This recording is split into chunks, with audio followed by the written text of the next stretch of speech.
Fala pessoal, tudo bem? Dia 20 de outubro de 2025, 17 horas e 1 minuto, horário de Brasília. Nós estamos aqui com o nosso time da Graph Capital e hoje nós temos o nosso café na mesa com o Wendel Gomes, o Wendel que é responsável pela nossa área de renda variável aqui dentro do escritório, tendo mercado de ações e fundo imobiliário. Wendel, fique à vontade, a palavra é sua. Perfeito, Gomes, obrigado pela apresentação. Já vou compartilhar aqui minha tela com vocês. Só me confirme se vocês estão enxergando aí a tela, dá um joinha, por gentileza. Beleza, vamos iniciar então. Pessoal, esse é o Café na Mesa. O objetivo do nosso Café na Mesa hoje é falar um pouco sobre a semana anterior, do dia 13 até o dia 17 de outubro. Vou falar um pouquinho sobre cenário político, cenário econômico, apresentar um pouco sobre o nosso principal índice da Bolsa, que é o Ibovespa, e apresentar um pouquinho sobre o que aconteceu com as ações da nossa carteira recomendada Graph Capital. Começando aqui, vamos falar um pouco sobre o cenário político. Pessoal, semana passada, em questão de cenário político, aconteceram muitas coisas, né? Cenário político sempre acontece bastante coisa, mas semana passada não aconteceram muitos fatos relevantes para nós trazermos aos nossos clientes. Porém, um dos fatos ali que a gente pode estar trazendo ali nas próximas conversas com o nosso cliente é o fato da saída do Barroso como ministro do STF. Ele saiu na sexta-feira, após 12 anos na corte, e a sua carreira, né, alguns dos temas que mais foram levantados durante o seu tempo ali na corte foi a letalidade policial e a licença paternidade. E alguns dos motivos que foram levantados por algumas pessoas como os principais motivos pela saída dele seriam para evitar uma batalha política da presidência do STF e consolidar o seu posicionamento em uma das pautas mais polêmicas do país, que é a pauta atual da descriminalização do aborto, ok? Avançando um pouco, falando um pouco sobre o cenário econômico, na semana passada foi lançado um estudo da DIESE, né, que é o Departamento Intersindical de Estatística e Estudos Socioeconômicos, que diz que o salário mínimo brasileiro deveria ser cerca de 5 vezes maior. O salário mínimo hoje necessário para viver no Brasil foi levantado como R$ 7.075 em setembro de 2025. E o valor estabelecido pelo governo é de 1.518, que equivale a 5 vezes, né, um valor 5 vezes menor do que aquilo que foi levantado como o ideal de salário mínimo para o Brasil. E de acordo com os dados da base histórica, desde 1994, o salário mínimo necessário sempre foi maior do que o dobro determinado pelo governo. Avançando um pouquinho mais, né? Semana passada foi uma de muitos relatórios, de muitos estudos, né, econômicos e dados ali levantados, então eu achei super interessante trazer isso no nosso Café na Mesa. Outro dado levantado foi que o top 1 mundial de salários mínimos é Luxemburgo. E o Brasil hoje, ele está numa posição 14 vezes menor do que esse país. Então, assim, o salário mínimo do Brasil hoje, ele representa 276 dólares por mês. E o Brasil, ele ficou numa posição muito baixa no ranking mundial de salários mínimos, se posicionando ali na posição número 41, logo abaixo da China e um pouco acima da África do Sul. Beleza? Então, assim, só de a gente olhar um pouco esse ranking, a gente já percebe que o salário mínimo brasileiro, ele realmente está muito abaixo do esperado. Um país emergente como o nosso, com uma economia tão pujante como a nossa, está localizado acima de países como África do Sul, Azerbaijão, Vietnã, não são países tão destaques no mundo para a gente poder se orgulhar de dizer, uau, estamos acima desses países e estamos abaixo, inclusive, da Argentina, em países em relação ao salário mínimo do país. Então, é um dado preocupante, é um dado que é, traz um pouquinho de preocupação para o trabalhador brasileiro, mas é um dado que a gente está levantando aqui para poder trazer com mais autonomia aqui para o nosso cliente nas conversas das próximas semanas. Falando um pouquinho, né, de novo, foram muitos relatórios, muitos dados levantados na semana anterior, achei super interessante trazer isso para a gente. Na semana anterior foi levantado os top 10 municípios do país com a maior renda per capita. O top 1 do país hoje é Nova Lima, Minas Gerais, com uma renda per capita de 6.929. E o top 3 está ali entre Nova Lima, Minas Gerais, São Caetano do Sul, São Paulo e Santana da Parnaíba, São Paulo. Vocês podem perceber que o top 10 do país, em questão de renda per capita, eles estão localizados em questão de região no sudeste e no sul do país. Tá? E quando você olha para os países, né, países não, desculpa, quando você olha para os municípios brasileiros com a menor renda per capita, eu não coloquei aqui na apresentação, mas eles estão localizados mais na região norte e nordeste do país. Avançando um pouquinho mais, na semana anterior teve o evento Global Voices, né, que é um evento da CNC que aconteceu em São Paulo, e duas pessoas que falaram nesse evento se foram um destaque aqui no meu critério, na minha opinião, que foi o Ferreira, que é o Head de Research da XP, e deixa eu lembrar o nome dele aqui, Gabriel Leal de Barros, que é o economista-chefe da Arcs. Os dois comentaram o seguinte nesse evento, eles comentaram que os gastos fiscais do governo em ano eleitoral, que vai ser no ano que vem, podem limitar o Banco Central e talvez até impedir os cortes das taxas de juros que estão sendo esperados pelos investidores no ano que vem. O que isso significa? Significa que a expectativa de cortes que já foi precificada pelos investidores, ela pode ser frustrada se esse impulso fiscal ele continuar persistindo. Essa estratégia que o governo está tendo de só aumentar a arrecadação de impostos e não ter cortes nas despesas estruturais pode significar talvez um retrabalho, um pesadelo, de acordo com a fala deles ali, do Banco Central no ano que vem para controlar a inflação. E isso talvez impeça o Banco Central de seguir com os cortes na taxa de juros que já estavam sendo mapeadas para o ano que vem. Beleza? E vamos avançar. Tá, inclusive tem um comentário muito importante deles, que a principal crítica dos dois ali foi a seguinte, que o ideal para o governo hoje seria começar pelo corte de gastos para só depois querer solicitar a contribuição do setor produtivo. E eles estão fazendo o contrário, eles estão solicitando primeiro e pensando em corte de gastos. Na verdade, não estão nem pensando em corte de gastos, né? Só estão pensando em arrecadação nesse momento. Mas estão fazendo totalmente o contrário daquilo que foi recomendado. E mais um outro dado importante aqui em relação a esse impulso fiscal que o país está passando, né? Foi levantado um dado dizendo que a dívida pública da União deve subir de 77,6% do PIB em 2025 para 82,4% do PIB, seguindo uma curva ascendente até 2035. Isso é um dado alarmante. Por quê? Porque isso significa que a dívida ela está consumindo cada vez mais uma porcentagem maior, ela está abocanhando uma porcentagem maior do nosso produto interno bruto, e de acordo com as análises, essa curva ela está sendo ascendente e ela vai continuar crescendo até 2035. Essa projeção ela foi feita pela instituição fiscal independente e foi dito também ali na análise, na pesquisa levantada por eles, que para estabilizar a dívida, o país precisaria de um superávit primário de 2,1% do PIB. E a situação ela ficou ainda mais agravada pela queda da MP 1303, da semana antecessor a que se passou, que gerou um rombo de aproximadamente 20 bilhões no orçamento para 2026. A MP ela tinha o objetivo de aumentar a arrecadação para realmente tentar cumprir a meta tributária do país, mas infelizmente ela não passou e, de certa forma, isso só aumentou as expectativas de endividamento do país para os próximos anos. Gomes? Lembrando, pessoal, que não é um grande problema a gente ter um endividamento de 82% do PIB. Se nós tivéssemos de forma estruturada, organizada, uma projeção de pagamento e uma taxa de juros baixa. Quando nós olhamos países de primeiro mundo, eles têm uma alavancagem financeira de dívida PIB muito maior do que o Brasil. E isso, inclusive, foi dito pelo atual presidente, fazendo essa comparação. Só que ele não avisou o público que ouvia que enquanto que um juro japonês corrige a 0,5, 0,25, até mesmo negativo ao ano, um juro europeu corrige a 2, 3% ao ano, a gente está corrigindo a 15% ao ano. Isso é a loucura. Isso que machuca e isso que afasta qualquer tipo de grande investimento para longo prazo, porque o fiscal está batendo na porta e alguma coisa tem que ser feita. Pode seguir, Wendel. Perfeito, Gomes. Perfeita colocação. Vamos avançar aqui um pouquinho mais. E o último dado econômico aqui que eu venho trazer para vocês é o seguinte: o governo ele está enfrentando um risco elevado de mudar a meta fiscal de 2026 após a derrota da MP 1303.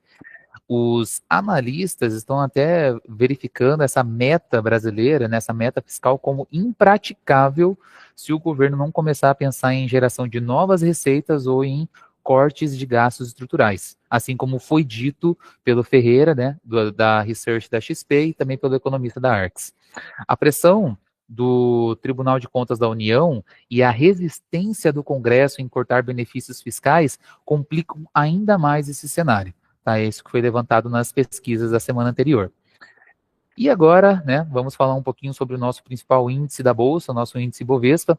Coloquei aqui um print para vocês do índice no último trimestre, e a gente vai falar um pouquinho sobre a performance dele na semana anterior e como ele tem performado no último trimestre.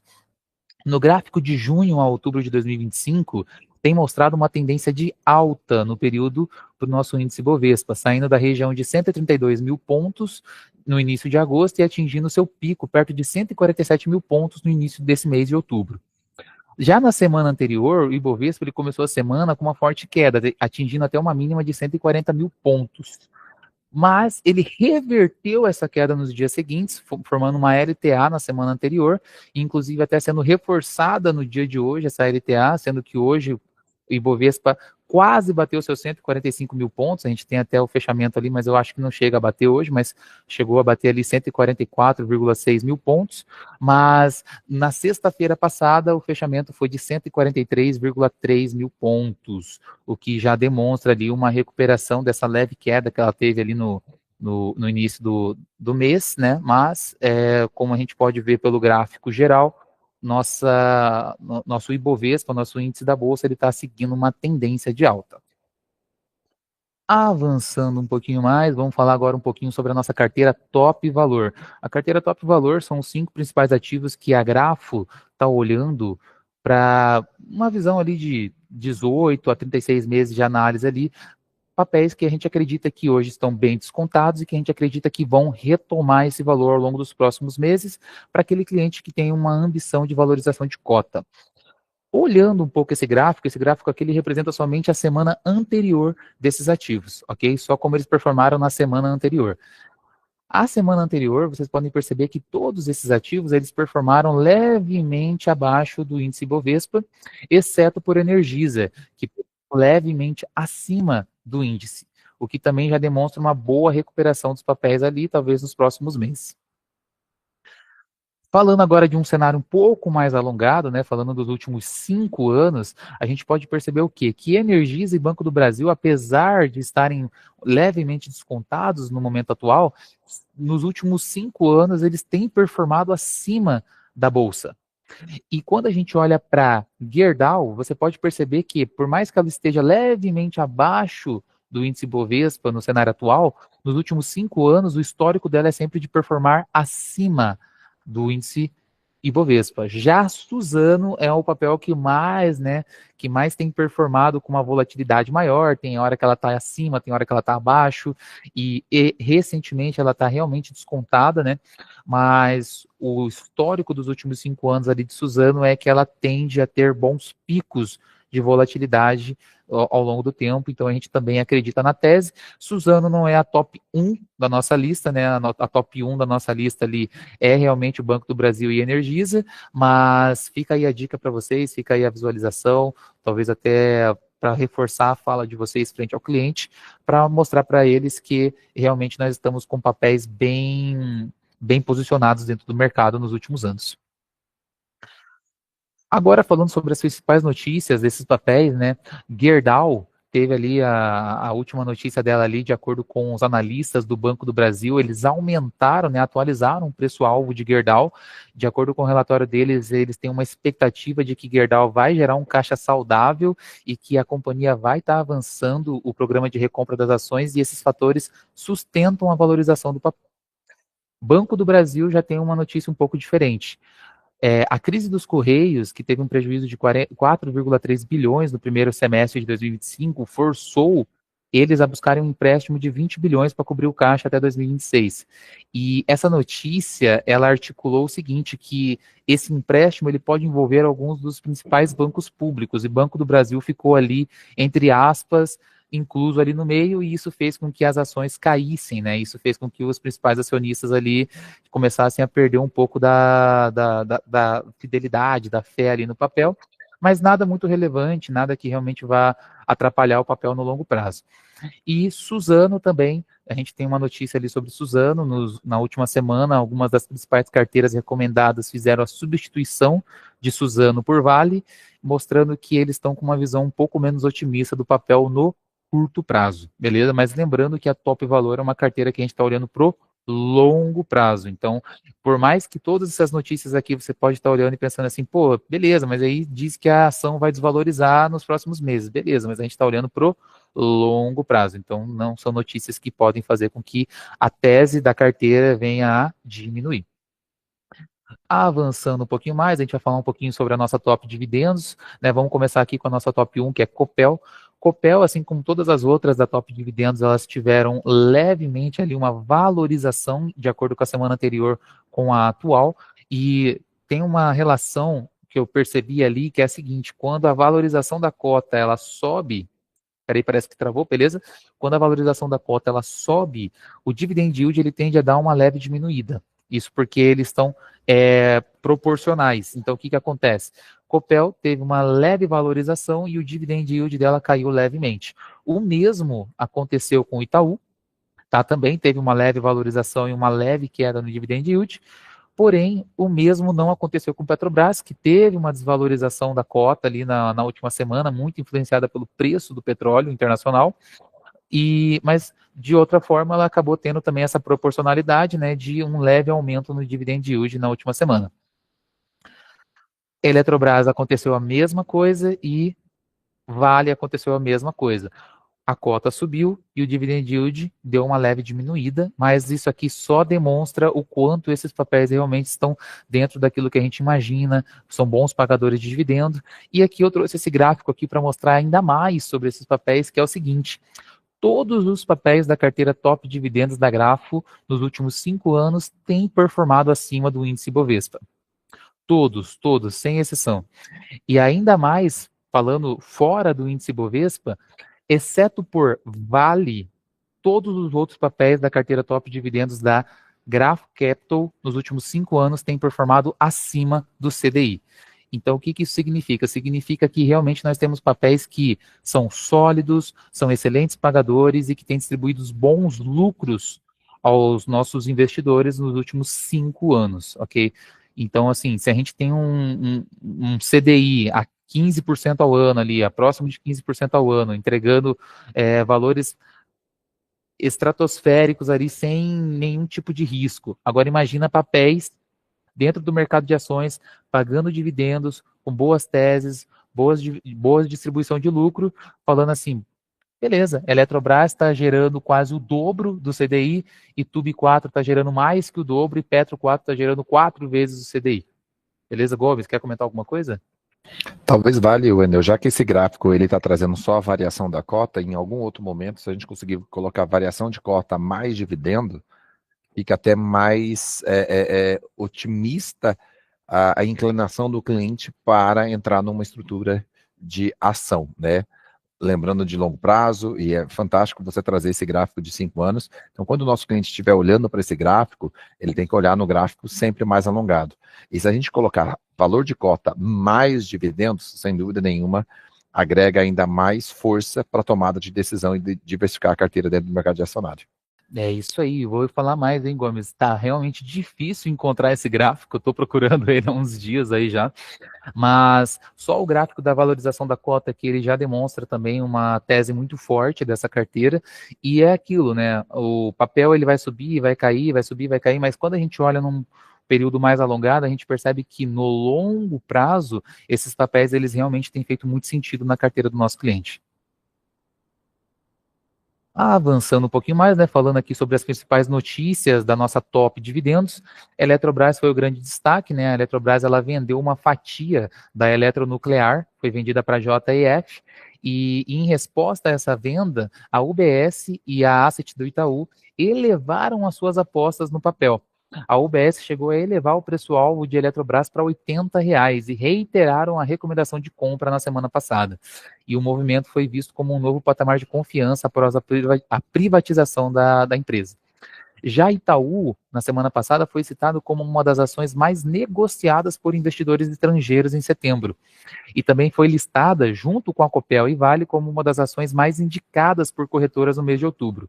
E Copel, como eu comentei ali, foi listada entre as ações mais indicadas para investir no mês de outubro, né, junto com Itaú e Vale, mas alguns dos relatórios chegaram a ter uma expectativa leve ali de um encolhimento leve ali na receita, mas nada muito perceptível. E avançando aqui agora, a gente vai finalizar, vamos falar um pouquinho sobre a nossa carteira Top FIIs. Eu trouxe aqui um gráfico que demonstra como foi a semana anterior desses ativos. A semana anterior desses ativos, né, os principais destaques ali acima do IFIX foram CPTS, VILG e Quineia, e os que performaram levemente abaixo ali foram a Mérito e a XPML11. O setor de shopping, o setor de desenvolvimento, é normal que eles tenham uma leve desvalorização da cota nesses próximos meses, é normal isso acontecer. Eles realmente são os ativos que têm um pouco mais de volatilidade na cota, diferente de um fundo de papel, por exemplo, como o CPTS. Mas o que realmente tem impressionado os setores aqui é como o setor logístico tem se desenvolvido frente ao setor de papel no mercado de fundo imobiliário. Muito se diz sobre o e-commerce e sobre essa necessidade de galpões logísticos para estoques de produtos para venda digital, mas ainda não se sabe ao certo o que tem impulsionado esse mercado. Mas realmente é uma surpresa, e eu trouxe aqui também um outro gráfico, né, que demonstra ainda mais essa força, que nos últimos 12 meses, VILG11, que é um papel de logística, performou inclusive acima do CDI nos últimos 12 meses, para vocês terem uma noção. CPTS11, que é um fundo de papel, performou levemente abaixo do CDI, o que já era esperado, e os demais papéis, né, é muito normal, com a taxa de juros tão alta, essa cota dá uma leve caída, mas ainda assim são excelentes papéis pagadores de dividendos, e de novo, esse gráfico não demonstra o pagamento de dividendos, mas dá para ter uma noção ali de que esses papéis têm uma tese boa de se valorizar no ano que vem, e que é impressionante como o setor logístico tem se superado nos últimos anos aí. E para finalizarmos, né, hoje é dia 20/10, hoje é dia do poeta. Pessoal, esse foi o Café na Mesa, muito obrigado por todos. Gomes, se tiver algum comentário, fica super à vontade. Parabéns e vamos para cima. Obrigado a todos. Vamos que vamos.